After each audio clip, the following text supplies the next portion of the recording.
Dans une précédente vidéo, nous avions décrit brièvement le rôle et le fonctionnement des 3 filières énergétiques. Si vous n'avez pas vu cette vidéo, je vous encourage à marquer une pause à celle-ci et d'aller y jeter un coup d'œil pour mieux comprendre le sujet de notre vidéo du jour.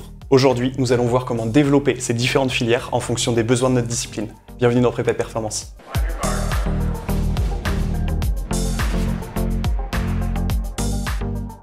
Dans la précédente vidéo, j'avais brièvement évoqué les notions de capacité et de puissance d'une filière. À plusieurs reprises, j'ai reçu des questions sur les méthodes d'entraînement à partir des filières. Et visiblement, il y a beaucoup de confusion entre les notions lactique et alactique, puissance ou capacité. Également, la question de la récupération active ou passive est récurrente. Nous allons donc essayer de défricher tout ça. Les notions de puissance et de capacité sont essentielles à appréhender pour mieux déterminer les besoins de notre discipline. Pour bien comprendre ces deux notions, on prend souvent l'exemple du robinet et du réservoir. Notre puissance va être représentée par un robinet. Quand j'ouvre celui-ci à fond, je vais avoir un certain débit qui pourra s'en échapper. On imaginera ici que ce qui coule est notre énergie en fonction du temps. Donc plus ma puissance va être importante, donc un gros robinet, et plus je vais être capable de créer de l'énergie à court terme. La seconde notion qui en découle est évidemment celle du réservoir. Parce que si j'ai un gros robinet mais un tout petit réservoir, je vais très rapidement épuiser mes réserves. Chacune de nos 3 filières ont des prédispositions par rapport à la capacité et la puissance. La filière aérobie va être celle avec la plus grande capacité, donc le plus gros réservoir. Par contre, la puissance maximale, qui correspond à la VMA, la vitesse maximale de la filière aérobie,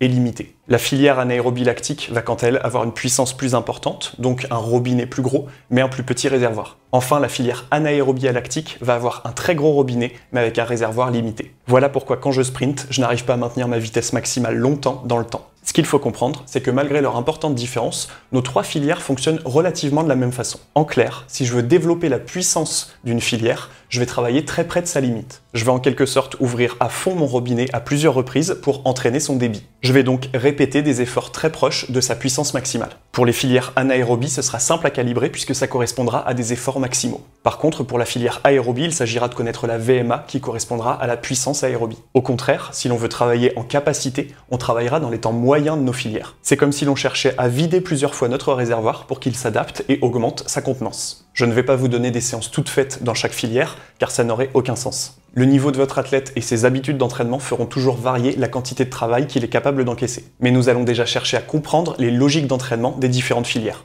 Nous pourrons faire des vidéos plus précises sur chaque qualité si le sujet vous intéresse. En ce qui concerne la filière aérobie, je ne vais pas trop m'éterniser dessus car nous en avons déjà parlé à plusieurs reprises sur la chaîne. La grande différence avec les autres filières, c'est que celle-ci connaît une importante inertie. Comme elle dépend de l'oxygène et de son transport, la pompe cardiaque devra s'adapter à l'intensité de l'exercice. Or, notre cœur ne passe pas de 60 battements par minute à 200 instantanément. Les différents ratios d'efforts pourront être un outil intéressant pour jouer avec ce critère. Nous pourrons en reparler dans une future vidéo. Le fractionner en 30-30 à 100 ou 105% de VMA est certainement la séance la plus répandue de développement de la puissance aérobie. On pourra contrôler les pulsations cardiaques pour s'assurer de la qualité de notre séance. Puisque le but est d'améliorer le transport de l'oxygène, notre muscle cardiaque doit être très sollicité. Nous devons donc être très proche de notre fréquence cardiaque maximale. Vous pourrez retrouver toute une playlist sur les différentes méthodes de travail fractionné dans la semaine du fractionné. Pour la capacité, au contraire, on s'orientera vers des efforts longs en endurance fondamentale ou endurance active. En fonction de notre niveau, on pourra tenir de 30 minutes à beaucoup plus. Ce sera évidemment les types de séances orientées pour des sports d'endurance. Pour ce qui est de notre deuxième filière, la filière anaérobie lactique, nous allons être dans les types d'efforts les plus désagréables à entraîner. Comme nous l'avions déjà dit, elle va être prédominante pour des types d'efforts maximaux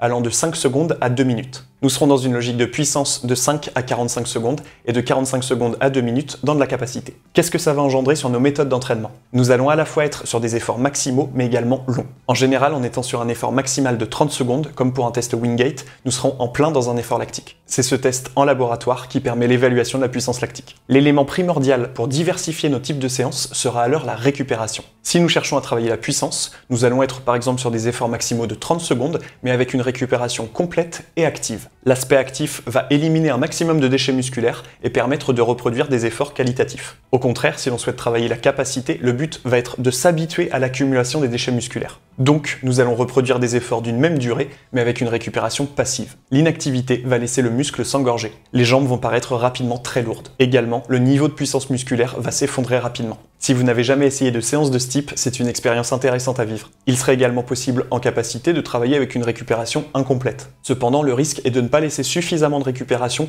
pour permettre des efforts maximaux. Nous tomberions alors petit à petit plutôt sur de la puissance aérobie. Pour s'assurer de travailler la bonne filière, il est donc plus sûr de ne modifier que la nature de la récupération. Notre dernière filière, la filière anaérobie alactique, est celle des efforts très courts et intenses. Elle est active en puissance entre 3 et 5 secondes d'effort maximal et en capacité entre 5 et 15 secondes. Là encore, en fonction de nos besoins, le type d'effort va varier. La puissance va représenter l'intensité maximale d'énergie que je suis capable de fournir. La capacité serait ici la qualité à maintenir l'intensité maximale dans le temps, ce que l'on pourrait apparenter à du sprint long. Je parle ici de sprint long pour des sports collectifs par exemple, car en athlétisme, 15 secondes ne rentrent pas dans les sprints longs. En sport co, au contraire, il est assez rare d'avoir des sprints dépassant 5 secondes. Au-delà, on considérera ça comme un sprint long. Si je souhaite développer ma puissance, je vais répéter des sprints allant de 3 à 5 secondes avec une récupération complète et passive. Pour développer ma capacité, je vais pouvoir rester sur le même type d'effort, mais avec une récupération plutôt incomplète et active. Pourquoi active? Parce que la resynthèse de phosphocréatine fonctionne à partir de l'oxygène. Si l'oxygène, au moment de la récupération, est utilisé pour alimenter l'effort actif, il jouera moins son rôle sur la phosphocréatine. Or, dans un but de travail en capacité, on va chercher à garder nos stocks le plus bas, le plus longtemps possible pour que notre corps s'aperçoive de ce manque et s'adapte. À travers ce tableau, on peut donc résumer les notions de capacité et de puissance de nos 3 filières énergétiques. Évidemment, mis à part dans des domaines comme l'athlétisme, il est rare qu'un type d'effort ne dépende que d'une seule qualité. C'est alors là que l'expertise d'un préparateur physique doit donner du sens à la méthodologie d'entraînement. Si je ne connais pas les besoins de mon activité, comment puis-je programmer des séances d'entraînement qui vont faire progresser mes athlètes? La première étape pour un préparateur physique est donc de déterminer les besoins de ses joueurs en fonction des spécificités de la discipline de référence. Si j'entraîne un footballeur ou un gymnaste, les séances de développement énergétique ne seront pas les mêmes parce que leurs besoins sont différents. Je peux alors vous conseiller de passer du temps à analyser la discipline dans laquelle vous travaillez. Il existe évidemment beaucoup de travaux qui ont déjà mené ces réflexions. Cependant, vous poser la question et y réfléchir vous amènera des automatismes importants pour votre propre développement. Nous pourrons, si le sujet vous intéresse, faire des vidéos sur les différents sports et définir leurs besoins. On peut donc conclure en disant que pour chacune de nos filières énergétiques, il existe une notion de puissance et de capacité. Même si nous sommes sur la même filière, le travail de l'une ou l'autre de ces notions sera différent. Pour notre filière aérobie, il s'agira de connaître notre VMA pour déterminer la zone de puissance maximale. Pour les filières anaérobie, nous serons toujours sur des efforts maximaux. On pourra alors jouer sur notre temps d'effort, le temps et la nature de notre récupération pour diversifier nos séances. Le rôle du préparateur physique sera toujours de connaître l'activité pour en comprendre les besoins et adapter l'entraînement. C'est tout pour aujourd'hui, j'espère que cette deuxième vidéo sur les filières énergétiques pourra vous permettre d'y voir plus clair quant aux besoins de vos athlètes. Si vous avez apprécié ce contenu, n'hésitez pas à liker et à partager pour nous aider à grandir. On se retrouve dès la semaine prochaine pour du contenu d'entraînement et d'ici là, entraînez-vous bien. Salut!